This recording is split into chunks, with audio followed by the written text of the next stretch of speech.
Olá, você está no canal Física MLT e nós estamos aqui na 28ª aula do nosso curso SPSEX Preparação. Seja muito bem-vindo! Vamos começar?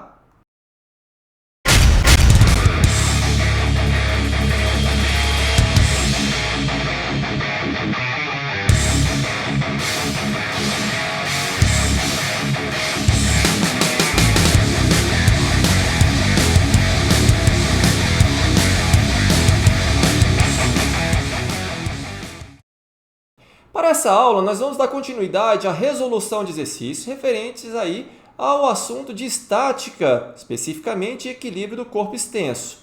Então, prepare o seu caderno e vamos começar!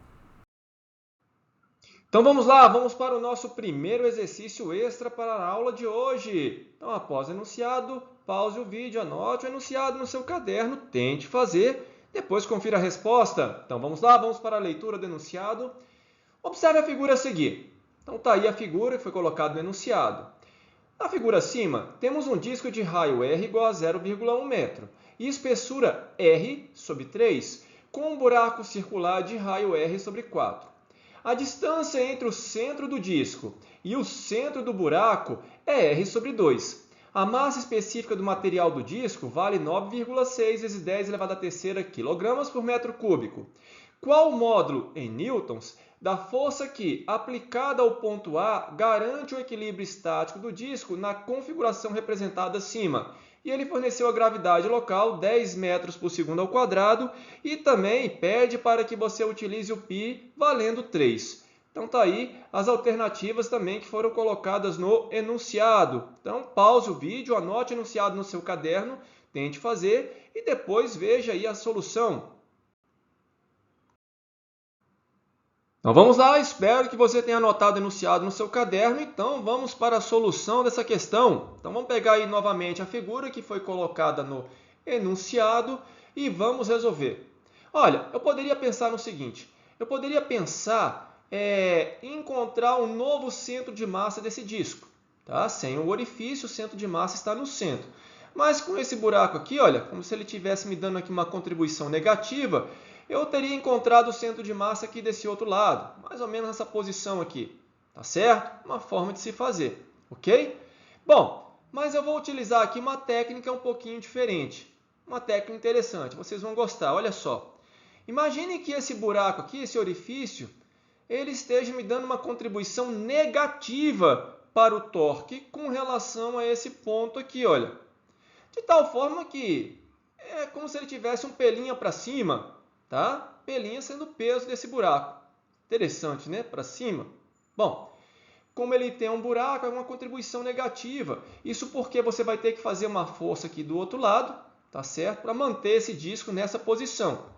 Então, olha, mantendo a nossa convenção aqui, no sentido anti-horário positivo, pelinha oferece um torque negativo, um momento negativo, porque ele faz o disco girar no sentido horário, ao passo que o F faz o disco girar no sentido anti-horário com relação a esse ponto de contato no chão do disco, tá certo? Bom, mas para isso eu tenho que encontrar o pelinha e, por sua vez, eu tenho que encontrar a massa que está me dando essa contribuição negativa, essa ausência de massa aqui. O que foi retirado de massa aqui? Então vamos lá, para isso eu vou utilizar a massa específica do disco, tá certo? Bom, M' então vai ser igual a massa específica vezes o volume desse buraco aqui, tá certo? O que você está visualizando é a área da base de um cilindro, porque isso aqui, como eu falei, é um disco, não é uma esfera. A espessura do disco é como se fosse a altura do cilindro, tá certo? Então eu tenho a massa específica que foi dada no enunciado, 9,6 vezes 10 a terceira. Esse disco aqui, a área da base dele é πr ao quadrado, não é isso? E o raio é r a quarta, então eu tenho aqui πr ao quadrado sobre 16. E a altura é a espessura do disco, então r sobre 3. Vamos usar o π valendo 3, como ele colocou lá no enunciado, e o raio, que ele deu também no enunciado, vamos encontrar 0,6 kg, tá certo? Então é como se esse peso aqui, olha, estivesse me dando uma contribuição negativa para o momento, né, para o torque. Bom, para manter o disco em equilíbrio, o momento resultante tem que ser igual a zero. Então, eu vou pegar o momento da força F menos o momento de P' igual a zero. Conclusão, o momento da força F é igual ao momento de P'. Tá certo? Vamos lá, vamos calcular o momento da força F, calcular o momento de P'. Vamos lá, o momento da força F, você vai pegar aqui o módulo de F vezes a distância de F até esse ponto aqui embaixo, não é isso? E multiplicar pelo seno do ângulo formado aqui pela direção da força F e também a direção da distância de A até esse ponto aqui embaixo, não é verdade?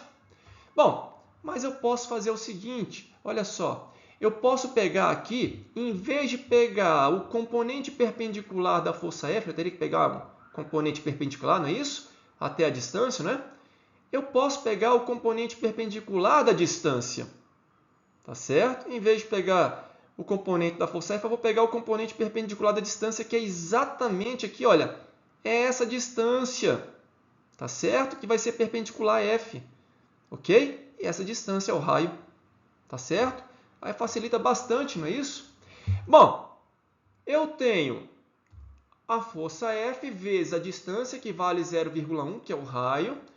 E também, olha, vou pegar P', teria que pegar essa distância aqui toda, não é isso? Mas, como eu falei, eu posso pegar o componente perpendicular da distância, perpendicular a P', tá? E conforme foi colocado enunciado, né, a distância aqui do centro do orifício, do buraco até o centro do disco, R/2, não é isso que ele colocou? Por isso que eu tenho aqui o módulo de P', que é 0,6 vezes a gravidade local valendo 10, vezes a distância 0,1 sobre 2 até o centro, não é isso, do orifício. Portanto, o F fica valendo aí 3 newtons, o que vai me dar como alternativa correta a letra C. Ok? Olha, não é uma questão difícil, é até uma questão simples. Basta você tentar pensar um pouquinho fora do convencional. Conforme eu havia dito, você poderia ter achado ali o novo centro de massa, tá? E aí você calcularia o torque desse novo centro de massa, mas aí você teria que achar o novo peso desse disco, subtraindo aí desse peso do P', tá certo? É uma forma, você também poderia ter encontrado, mas eu utilizei essa técnica aí que eu achei bem interessante. Então vamos lá, vamos para o nosso próximo exercício extra. Tá aí, olha, SpaceX 2017. Uma haste AB rígida, homogênea com 4 metros de comprimento e 20 newtons de peso, encontra-se apoiada no ponto C de uma parede vertical de altura igual a 1,5 raiz de 3 metros, formando um ângulo de 30 graus com ela, conforme representado nos desenhos abaixo. Para evitar o escorregamento da haste, um cabo horizontal ideal encontra-se fixo à extremidade da barra no ponto B e a outra extremidade do cabo fixa a parede vertical. Desprezando todas as forças de atrito e considerando que a haste encontra-se em equilíbrio estático, a força de tração no cabo é igual a... E ele forneceu aí os dados, né? O seno de 30, o cosseno de 60 graus, igual a 0,5, e o seno de 60 igual ao cosseno de 30 graus, raiz de 3 sobre 2. Também forneceu as alternativas e os desenhos que foram colocados aí no enunciado. Então pause o vídeo, anote esse enunciado no seu caderno, tente fazer, por que não? E aí, confira a sua resposta. Então vamos lá, espero que você tenha anotado aí o enunciado no seu caderno e tentado fazer a questão, por que não? Vamos conferir aí a resposta? Então vamos pegar aí novamente a figura que foi colocada no enunciado e vamos identificar as forças. Eu tenho N1, que é a força normal de contato da haste com a parede no ponto C.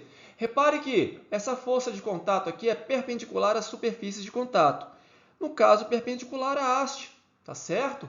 Temos também o peso da haste atuando no centro de gravidade aí da haste, ou no centro de massa, que é exatamente no meio da haste, tá certo? Temos também a normal de contato com o solo, N2, e a tração no cabo T, tá certo?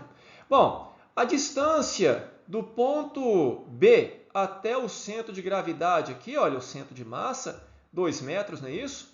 Está bem no meio da haste. A haste total aqui ela tem 4 metros, mas eu não tenho, olha, a distância H de N1 até o ponto B, tá certo? Vamos encontrar esse H aí, ok? Para isso eu vou utilizar o ângulo de 30 graus, porque eu tenho um cateto adjacente, olha, E eu quero exatamente a hipotenusa de B para C, não é isso?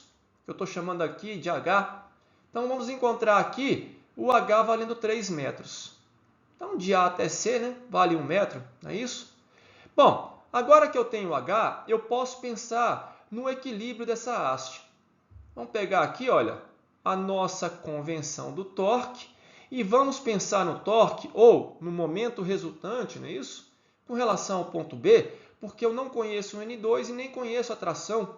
Então, se eu adotar o ponto B, eu não preciso calcular o momento dessas duas forças, olha. Basta eu pensar no momento do peso e no momento de N1. Agora que eu já tenho a distância de N1 até o ponto B. Tá certo?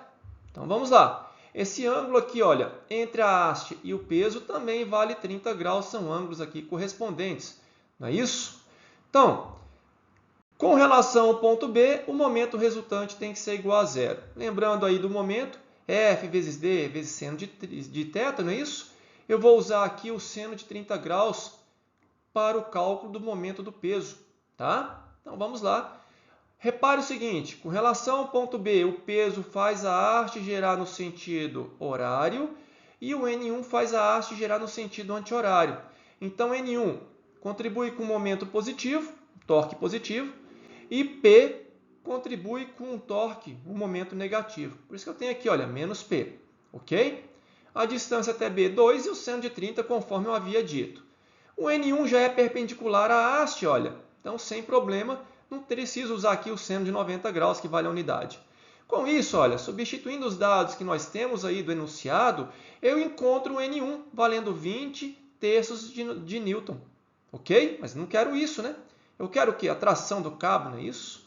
Então, olha, para equilibrar as forças na direção do eixo X, eu vou pegar o componente de N1 na direção do eixo X. Vamos fazer isso, olha, vamos projetar aqui o N1 na direção do eixo X. Se esse ângulo aqui vale 30 graus, então esse ângulo aqui também vale 30 graus. Porque se você pegou a haste e abriu aqui de 30 graus, então a normal que é perpendicular também vai abrir aqui de 30 graus, tá certo? Então, olha, a tração que está apontando para a direita vai equilibrar com N1x, condição de equilíbrio, força resultante aí na direção do eixo X tem que ser igual a zero. E na direção do eixo Y também. Mas como eu só quero a tração, eu só vou calcular o N1 na direção do eixo X. Então aí, ó, tração vai ser igual ao componente da normal na direção do eixo X, N1, tá? Eu tenho o ângulo de 30 graus, projetando o cosseno de 30 graus, então, efetuando os cálculos, eu vou encontrar a tração valendo 10 raiz de 3 sobre 3, o que vai me dar como alternativa correta a letra C, tá certo? E é uma questão bem interessante essa questão aí da SpaceX, não é complicada, é só alguns cálculos que você tem que fazer e pensar aí, olha, nas forças resultantes além do torque. Tá certo? Do momento resultante. Vamos lá para o nosso próximo exercício extra. FUVEST aí, fiz uma adaptação da questão. A figura mostra uma barra apoiada entre uma parede e o chão. A parede é perfeitamente lisa. O coeficiente de atrito estático entre a barra e o chão vale 0,25. Considere a barra homogênea.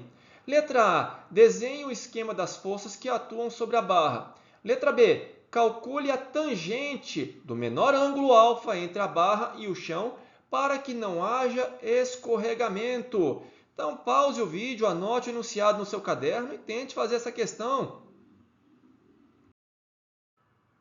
Bom, espero que você tenha anotado aí o enunciado no seu caderno. Então, vamos para a solução? Então, vamos lá, começando aí com o item A.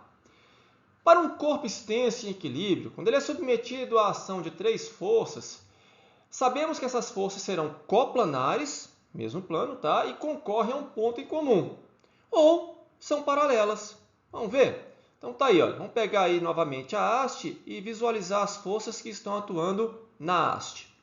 Repare o seguinte, você vai dizer, não são 3 forças, são 4, porque eu tenho a força de atrito com o solo e também temos a normal de contato aqui com o solo, não é isso?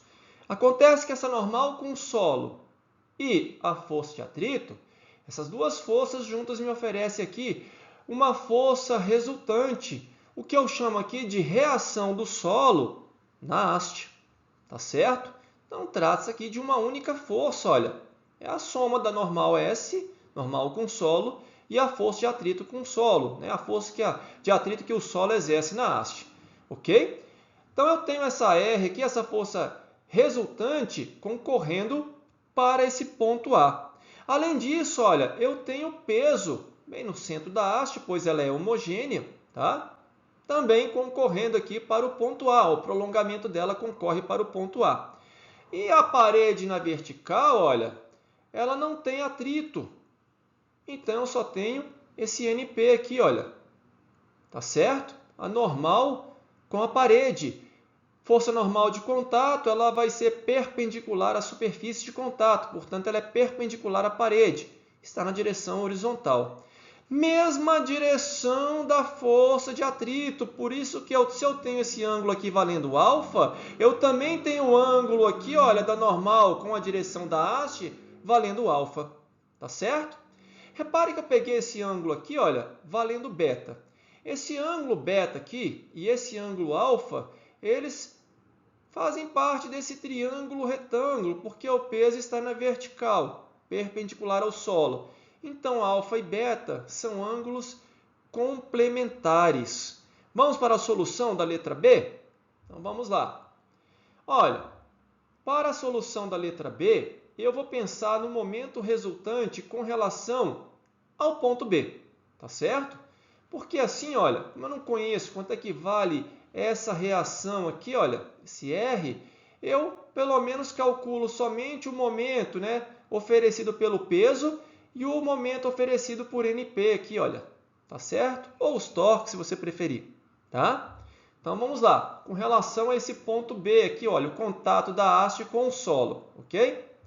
Bom, o peso faz a haste girar no sentido anti-horário com relação a esse ponto B. Então, ele oferece um momento positivo. Então, peso vezes a distância até o ponto B, que é L sobre 2, metade da haste, vezes o seno de beta, ok? E NP faz a haste girar no sentido horário. Então, ele oferece um momento negativo, tá certo? NP vezes a distância L vezes o seno desse ângulo alfa, tá certo? Como o momento resultante tem que ser igual a zero, olha, então eu vou encontrar uma relação desse peso com NP. Lembrando que alfa e beta são ângulos complementares, então alfa mais beta é igual a 90 graus. O que significa isso? Significa que o seno de beta é igual ao cosseno de alfa, tá certo? Eu vou pegar aqui, olha, onde eu encontro o seno de beta, eu vou utilizar cosseno de alfa. E repare no que eu falei anteriormente. Eu falei que o NP aqui, olha, está na mesma direção da força de atrito, no sentido oposto. Então, olha, se eu tenho essa haste em equilíbrio e o momento resultante com relação a B tem que ser igual a zero, as forças resultantes na direção X e na direção Y necessariamente serão nulas. Ou seja, NP tem o mesmo módulo da força de atrito. Por isso que aqui, olha, no lugar de NP, eu já substituí pela força de atrito. Tá? O L aqui eu simplifiquei já dos dois lados da igualdade, né? Esse termo aqui vai para o lado direito. Como eu falei, eu vou achar uma relação entre peso e NP. E o NP, por sua vez, é igual à força de atrito. Tá certo? Olha aqui a tangente, olha, eu já vou achar a tangente de alfa. Tá? Acontece que, se esse corpo está na iminência de movimento, isso significa que o atrito aqui, olha, a força de atrito é a força de atrito máxima, é o atrito de estaque, que a gente chama de destaque, tá? É o atrito estático máximo aqui, olha, tá certo? E vai ser igual a μ vezes a normal de contato, e a normal de contato não está na direção aqui, olha, do peso, no sentido oposto, é igual ao peso, tá certo? Vamos substituir, olha, nessa expressão aqui de cima e já calcular, né? Seno sobre cosseno, tá certo? Para achar a tangente, encontramos a tangente valendo 2, ok? Questão interessante essa, né? Lembre-se, muitas vezes você tem que calcular o torque e também vai ter que calcular o momento resultante, o torque, o momento resultante, e vai ter que calcular também a força resultante. Você vai ter que usar as duas condições de equilíbrio aí para o corpo extenso. Nem sempre basta usar somente o torque. Em alguns casos, sim. Tá certo? Então, vamos aí para a nossa última questão. Então, vamos lá para o nosso último exercício extra de hoje. Então, após a leitura do enunciado, anote o mesmo aí no seu caderno, tente fazer, por que não? E depois volte aí para visualizar a resolução. Então, vamos lá. Uma prancha de massa M, comprimento raiz de 3R, está em um círculo liso de raio R. Em uma das extremidades da prancha há uma massa M sobre 2. Calcule o ângulo θ em que a prancha estará quando se encontrar em equilíbrio. Então, está aí a figura que foi colocada no enunciado. Eu espero que você tenha pausado o vídeo, anotado aí o enunciado no seu caderno e tentado fazer, por que não? Então, vamos lá, vamos para a solução. Bom, imagine que eu não tenha esse pacotinho aí, esse bloquinho aqui, em azul, tá certo? Na prancha. Como é que ela deve ficar sem esse bloquinho? Nesse círculo liso, que não tem atrito. Vai ficar exatamente na horizontal. Por quê? Bom, quais são as forças que estão atuando na prancha? Eu tenho a força normal de contato com a extremidade esquerda. Então tá aí, olha. E para onde que essa força normal vai apontar? Como ela é perpendicular às superfícies aqui, olha, de contato, vai ser perpendicular à superfície do disco, não é isso? Do círculo. Então, ela aponta na direção radial, vai apontar para o centro do círculo, tá certo? A outra normal aqui do outro lado também vai apontar para o centro do círculo. Se essa prancha está em equilíbrio, necessariamente o peso tem que apontar nessa vertical que passa aí pelo centro do círculo. Então, lembrados aí da questão anterior? As três forças são coplanares e elas concorrem para um ponto em comum. Tá certo? Bom, como eu tenho aí o peso exatamente no centro aqui, olha, da haste, essa distância, então, vale raiz de 3R sobre 2. Tá certo? Do outro lado também, né?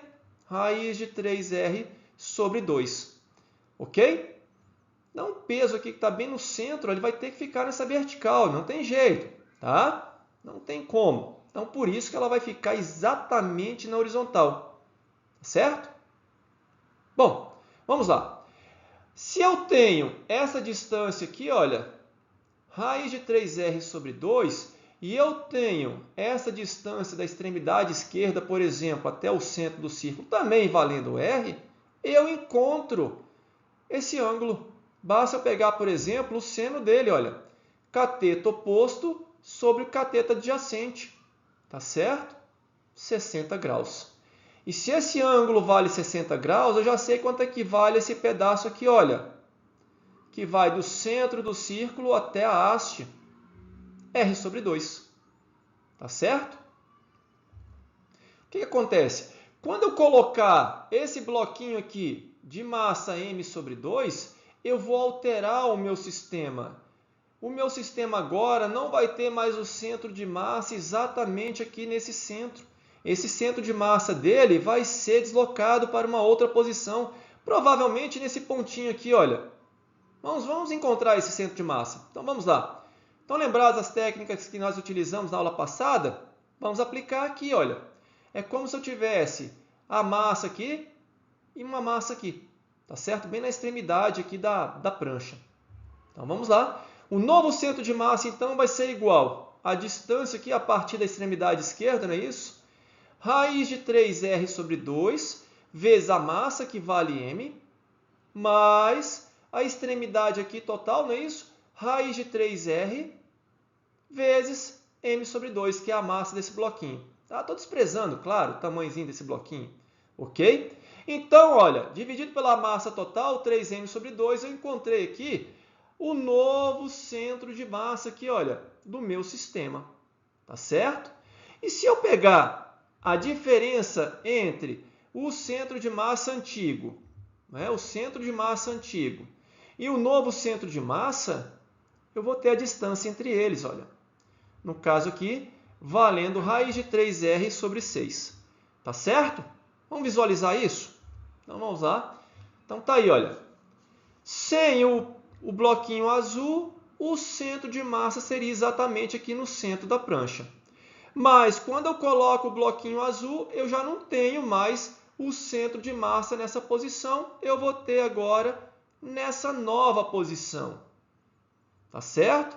Que, a partir do antigo centro de massa, a distância vale raiz de 3r sobre 6. Ok? Bom, o que acontece? Essa prancha agora, com esse novo centro de massa, vai ter que se deslocar, vai sair dessa posição e vai rotacionar de um ângulo θ, olha. Porque a distância, essa reta aqui, olha, vai ter que rotacionar até ficar na vertical. Isso porque, independente da posição aqui da prancha, essas duas normais aqui, elas vão continuar apontando para o centro do círculo. Elas não alteram, tá? Por exemplo, aqui, olha, nessa posição, a normal aqui do lado direito vai apontar para o centro do círculo e essa normal aqui do lado esquerdo vai continuar apontando para o centro do círculo. Tá certo? Elas não vão alterar a direção, tá? Continuam sendo radiais, apontando para o centro do círculo. Agora, o novo peso vai ter que se ajustar aqui na vertical, tá? Para concorrer para o centro do círculo. E vai rotacionar exatamente desse ângulo θ. Mas quanto vale esse ângulo θ? Se eu tenho já esse cateto oposto e tenho esse cateto adjacente, então ficou fácil, né? Basta pegar a tangente desse ângulo aí. Eu vou encontrar, então, esse ângulo valendo 30 graus. Tá certo? Repare que, para a solução dessa questão, nós utilizamos aí o conceito aí das três forças que nós vimos aí na questão anterior. Não foi necessário utilizar o momento da força resultante ou o momento resultante e tivemos que calcular aí o centro de massa, né? Com o pacotinho, né? Com o bloquinho azul, tá certo? Uma questão bem interessante, tá? Bom, terminamos por aqui. É interessante você refazer essas questões sem visualizar a solução. Restando dúvida, retorne às aulas. O que você achou dessas questões? Fáceis? Medianas? Difíceis? Coloque aí nos comentários. Até a próxima aula!